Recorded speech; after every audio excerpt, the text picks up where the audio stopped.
Hello and welcome. This month, we've been exploring the powerful connection between conflict and mental health. Today, let's talk about why mediation is not just a legal solution, it's a wellness decision. When conflict escalates, our bodies and minds respond. We experience increased cortisol, which is the stress hormone, poor sleep and anxiety, reduced focus, and strained relationships.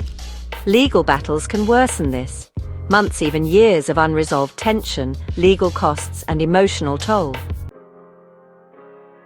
Mediation shifts the energy. Instead of fighting to win, you're invited to understand.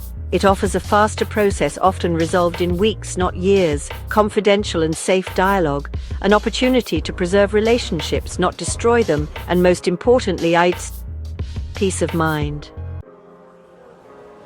Let's look at a case of a real family business that came to us for resolution. The business was run by siblings who were in dispute over control, finances, and the future. Litigation was already in motion, but they chose to pause and mediate.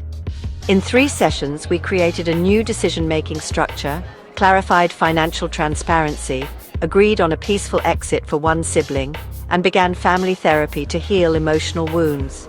Today, they're still in business and still a family. Even courts recognize this value and the judiciary supported non-confrontational mediated outcomes over lengthy litigation. If you're in conflict at work, home, or in business, know this. There is a better way, a way that values your well-being and dignity. Let's talk about how mediation can help you resolve, recover, and rebuild. Book a free discovery call. Subscribe for more insights on conflict, wellness, and resolution.